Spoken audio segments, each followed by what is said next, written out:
Welcome back to my channel love my story line. বন্ধুরা, আজকের ভিডিওটা কিন্তু সম্পূর্ণ টিউটোরিয়াল ভিডিও। তার আগে দেখিয়ে দিই, আমার লাড্ডু গোপালের মাপ কিন্তু 6 ইঞ্চ, 6 ইঞ্চি লাড্ডু গোপাল বা 6 নাম্বার লাড্ডু গোপাল। তার জন্য একটা সুন্দর ইজিয়েস্ট, সব থেকে ইজি বলতে পারেন, একটা সামার ড্রেস আমি তৈরি করেছি। আজকে আমি ছোট লাড্ডু গোপাল মানে 6 নাম্বার লাড্ডু গোপালের এই ফ্রকটা তৈরি করা আজ আপনাদের দেখাবো ভেরি ইজি ওয়েতে। একবার ড্রেসটা আপনাদেরকে পরিয়ে দেখিয়ে দিই। দেখুন, টিপ বোতাম সিস্টেম করা রয়েছে। আপনারা চাইলে এখানে ভেলক্রো লাগাতে পারেন। খুব ইজি কিন্তু লাড্ডু গোপালকে পরানো। এখানে ইলাস্টিক সিস্টেম আছে, ভেরি ইজিলি আপনারা কিন্তু লাড্ডু গোপালকে পরিয়ে দিতে পারবেন। দেখুন,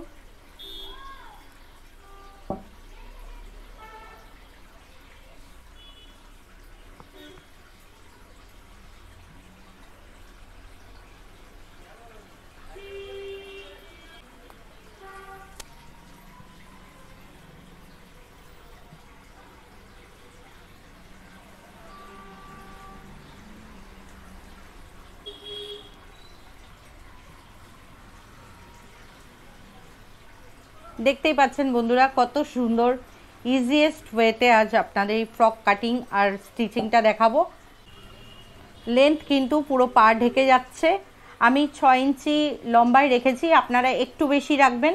তার কারণ হচ্ছে আমাকে এখানে সেলাই করতে হয়নি, পাটটা অলরেডি সেলাই ছিল। তো আমি 6 ইঞ্চির মাপে দেখিয়েছি, আপনারা চেষ্টা করবেন এটা 6.5 বা 7 ইঞ্চি কাটিং করার। তাহলে নিচ থেকে যখন সেলাইটা করবেন তাহলে আর অসুবিধা হবে না। আসুন কাটিং অ্যান্ড স্টিচিংটা আপনাদের সাথে শেয়ার করি। দেখুন কি দুর্দান্ত লাগছে আমার ছোট লাড্ডু গোপালকে এই ফ্রকটা পরিয়ে, অসম্ভব সুন্দর লাগছে।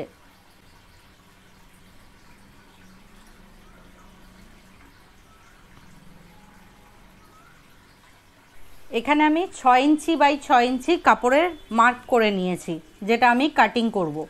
এই যে 6 ইঞ্চি বাই 6 ইঞ্চি দুটো কাপড় একসাথে রেখেছি। এইভাবে আমি কাপড়টাকে কেটে নেব।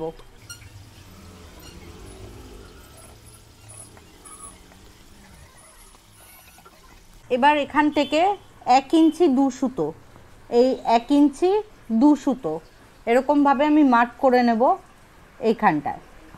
এখান থেকে এবার ফোল্ডটা করব, এরকমভাবে ফোল্ড করে নেব, মানে এখানের মাপটা যাতে 1 ইঞ্চি 2 সুতো হয়। এবার কি হিসাবে আমি 1 ইঞ্চি 2 সুতো নিলাম তা সেটা আমি বলে দিই। প্রথমে আমাকে এখানে একটা সেলাই করে নিতে হবে, পুরো এই যে ফোল্ড করলাম, সেম প্রসেসে এই কাপড়টাতেও করতে হবে। একটা বুঝে নিন, তাহলেই অসুবিধা হবে না। এখানে একটা হালকা করে সেলাই করে নেব। সেলাই করার পরে এই রকম আমি এই থিকনেসে আমার ইলাস্টিক রয়েছে। ইলাস্টিকের মাপটা আমি বলে দিচ্ছি, 1/2 ইঞ্চি থেকে 1 সুতো বেশি। এই দেখুন, তো আপনাদের ইলাস্টিকের যা মাপ হবে সেই মাপটা এখানে তো সেলাই হবে, সেলাইয়ের ভেতর উপরে এই ইলাস্টিকটাকে বসাতে হবে। যে মাপটা হচ্ছে সেই মাপের ওখানে একটা দাগ কেটে নিতে হবে। দুটো পার্ট কিন্তু আমার সেলাই হয়ে গেছে, এই পার্টটাও সেলাই হয়ে গেছে, এই পার্টটাও সেলাই হয়ে গেছে। এবার উপরেও এখানেও আরেকটা সেলাই করতে হবে, কিন্তু কি মাপ নিয়ে করবেন? এই মাপটা নিয়ে। প্রথমে এই ইলাস্টিকের যে মাপটা হবে, আপনাদের যদি ছোট ইলাস্টিক হয় বা বড় ইলাস্টিক হয়, দেখতে হবে এখানের এমনভাবে সেলাইটা করতে হবে যাতে ওই ফাঁকা জায়গাটা থেকে ইলাস্টিকটা সেফটি পিনের মাধ্যমে ইনসার্ট করা যায়। তাহলে আমার ইলাস্টিকটা এখান দিয়ে সেলাই করতে হবে। আমার ইলাস্টিকটা আমি যদি ইলাস্টিকটা এখান থেকে ইনসার্ট করি, তাহলে এই উপরের এতটা জায়গা আমার ফাঁকা থাকছে, এখান থেকে আমি সেলাইটা করব। দেখতেই পাচ্ছেন আমি একটা এখান থেকে গ্যাপ রেখে কিন্তু সেলাইটা করেছি। এই উপরে একটু সেলাই করেছি, নিচে একটু সেলাই করেছি। এবার যেটা করব, এটা হচ্ছে উল্টো সাইড, এটা হলো ফ্রন্ট সাইড। এইখানে আমি এরকম ইলাস্টিকটা নিলাম,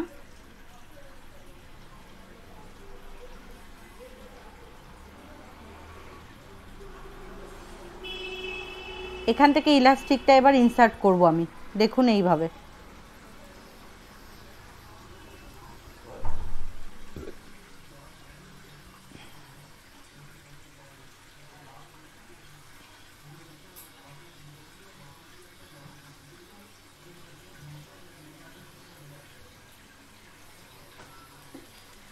যা ক্যামেরা ঘুরিয়ে দিয়েছিস, ঠিক আছে, কোনো ব্যাপার না। হ্যাঁ, আমি এখান থেকে ইলাস্টিকটা এইভাবে ইন করে দিলাম। এবার যেটা করব দেখুন, ইন করে দিলাম তো এখানটা আমি একটা সেলাই করে নেব। এইখান থেকে পুরো এইখান থেকে এত অবধি একটা সেলাই করব। সেলাই করার পরে ইলাস্টিকটা তো এখানে ইন করে দিলাম, এবার এই মাথা থেকে এত অবধি আমি একটুখানি সেলাই করে নেব।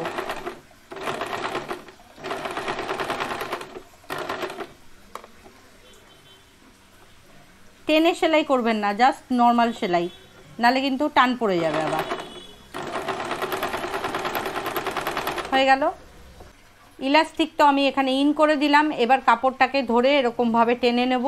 আমার গোপাল সোনার চেস্টের মাপ আছে 2.5 ইঞ্চি, তো আমি সেই মাপ অনুযায়ী কিভাবে মাপটা নেবেন দেখিয়ে দিচ্ছি। নিয়ে আমার 2 ইঞ্চি মতন আছে, আমি এখানে 2.5 ইঞ্চি করব। আমি 1/2 ইঞ্চি একটু এক্সট্রা করব।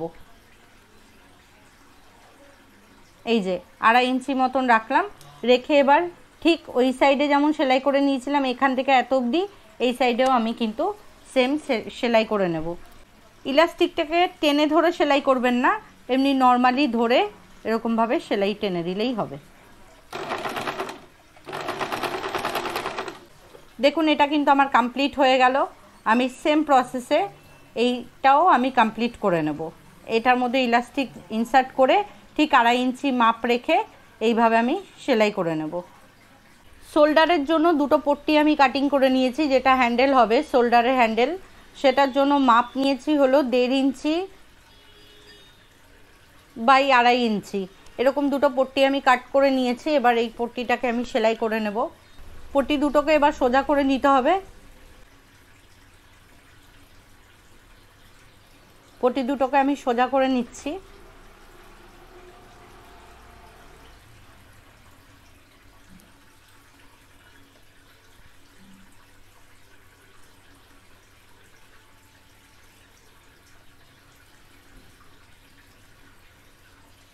এবার যেটা করতে হবে, এটার মাপটা নিতে হবে উল্টো দিক করে। এই দিকে উল্টো দিকটা দেখতে পাচ্ছেন, সেলাইয়ের উল্টো দিক। এটা টোটাল আমি মাপটা নেব 2.5 ইঞ্চি থেকে একটু বেশি আছে, মানে মিডল পোর্শনটা আমাকে নিতে হবে। ইঞ্চি থেকে 2-3 সুতো এক্সট্রা করে এরকমভাবে মার্ক করলাম মাঝখানটায়। এবার যে মার্কটা করেছি এখান থেকে 1/2 ইঞ্চি এদিকে, 1/2 ইঞ্চি ওদিকে, এরকমভাবে মার্ক করলাম।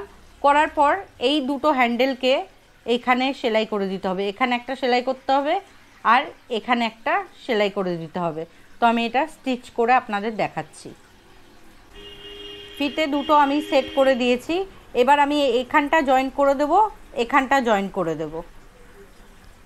আমার কিন্তু এটা কমপ্লিটলি রেডি হয়ে গেছে। দেখতেই পাচ্ছেন আমার লাড্ডু গোপালের কাঁধের মাপ অনুযায়ী আমি মাপটা নিয়ে নিয়েছি। মাপ নিয়ে আমি এখানটায় এরকম টিপ বোতাম সেট করেছি। আপনাদের তো আমি পরিয়েই দেখালাম যে কি করে আমি আমার লাড্ডু গোপালকে এটা পরিয়েছি। তো আজকে টিউটোরিয়াল ভিডিওটা আপনাদের কেমন লাগলো অতি অবশ্যই জানাতে কিন্তু ভুলবেন না। নেক্সট ডে আমি চলে আসবো অন্য কোনো ভিডিও বা অন্য কোনো টিউটোরিয়াল নিয়ে বা গোপাল সেবা নিয়ে। আজকের মতো আমি এখানে বিদায় নিলাম। সকলে ভালো থাকবেন। জয় রাধে, হরে কৃষ্ণা।